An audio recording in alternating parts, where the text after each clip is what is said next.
Madam President. The senator from Connecticut. Thank you very much, Madam President.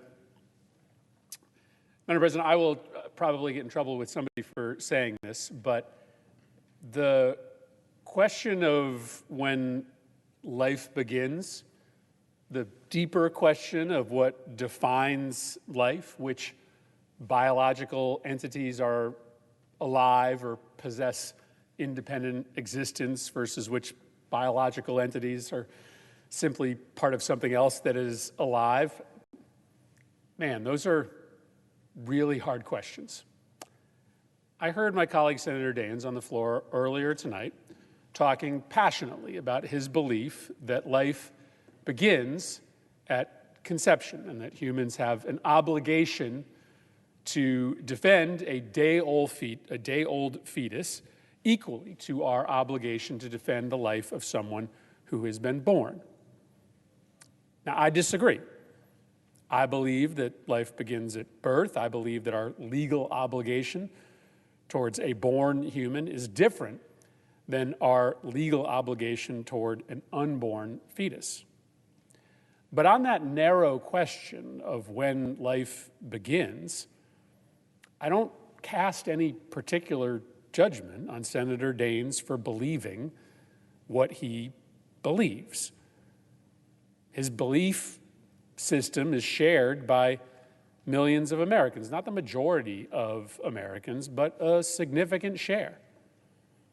This disagreement that he and I have over when legally protected life begins, though, is as significant and as important a disagreement as exists, right? Because it's about the most foundational questions in human existence. What is life? Who decides whether a woman bears a child? Who has control over that woman's body? Who has control over the most sacred and critical function of a human being, the act of giving birth? It just doesn't get any more important than that set of questions. And given this fundamental disagreement, given the weightiness of these questions, given the large number of Americans who sit on either side of these questions, I come to one simple conclusion. No government, no group of politicians should make this decision for anyone else. This decision about whether to abort a pregnancy, so morally complicated, so socially divisive, should and must be left to individuals, in this case, to women, to decide. Over the course of history, millions have died in fights over another weighty moral issue, the question of whether God exists, and if a God exists, exactly what form that being takes and what it requires of humans. Disputes over religion have eradicated entire civilizations. What does this have to do with Roe versus Wade? Well, our founding fathers decided that there were some topics that were so personal, so subject to disagreement and controversy, that government should just be barred from registering judgment. That's part of the reason why our civilization has not been plagued by wars between religious groups, a reality that continues to paralyze societies to this day in other parts of the world, because we keep government out of the question of which God is the right God. That's up to every American to decide for themselves, even though many Americans believe that the consequence of observing or following the wrong God is serious, eternal damnation for some. The stakes are huge when it comes to religion, but government sits on the sidelines. To me, that's an imperfect but instructive corollary to the debate over choice and abortion. The decision about whether to have an abortion is so personal, and the lack of consensus in the country on the question is so unavoidable as to make government intervention just as illegitimate as it would be if government tried to dictate to someone which religion they should follow.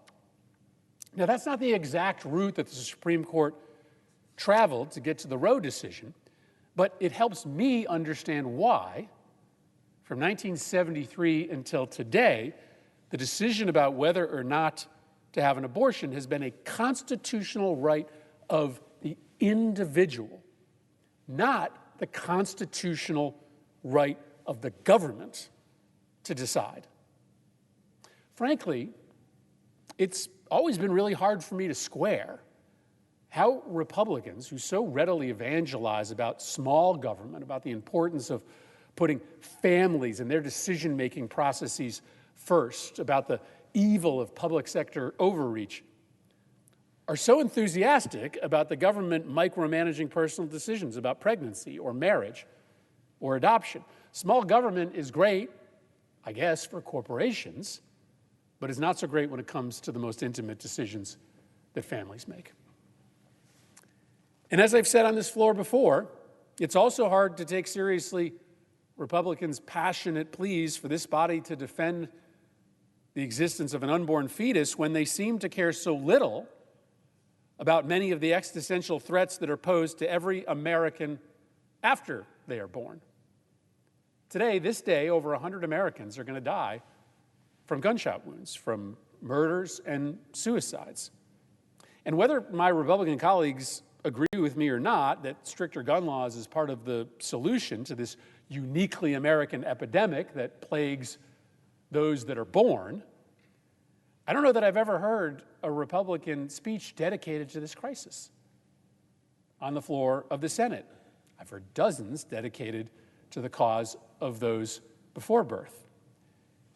It seems that after birth, life matters a little bit less to some people in this body. So that's what I think, and as I said, I'll probably get into some hot water for admitting that I understand the arguments that people like Senator Daines make. I don't agree with his views, but I understand them.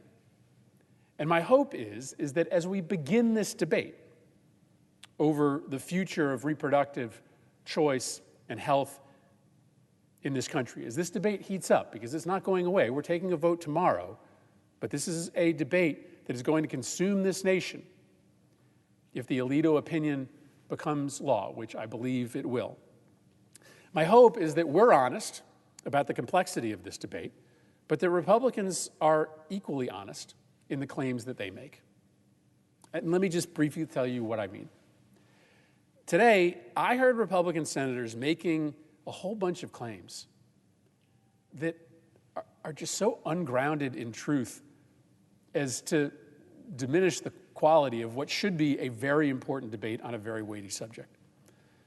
For instance, I heard senators make the claim that the protesters who were protesting outside or near Supreme Court justices' homes threatened violence against those justices. That was an explicit claim made by people who came down to this floor, who might have heard it on some unreputable website, but it's not true. You can object to protesters being outside of public officials' homes. It's happened to all of us, by the way. But don't make up threats of violence just because it makes for a better story. I heard one senator say that the Women's Health Protection Act, for which I will proudly vote tomorrow, allows for garage abortions. That's not true. That's just plainly not true.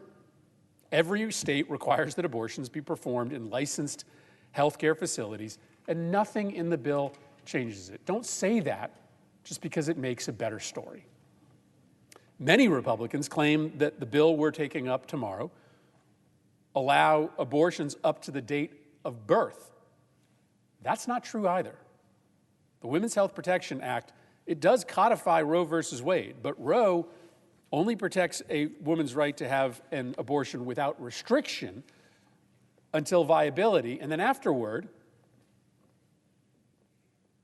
protects for the woman's health or risk of death. The bill simply does not expand the circumstances under which an abortion can be performed beyond what currently exists in case law. So I'm going to be honest with my colleagues about the admitted complexities, the political, moral complexities of this debate.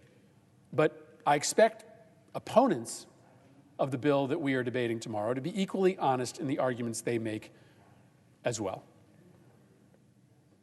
So I'll have a lot more to say about this topic as we begin what I think is a debate that will consume this nation, rightfully, over the course of the coming weeks and months. But today, I will leave it there.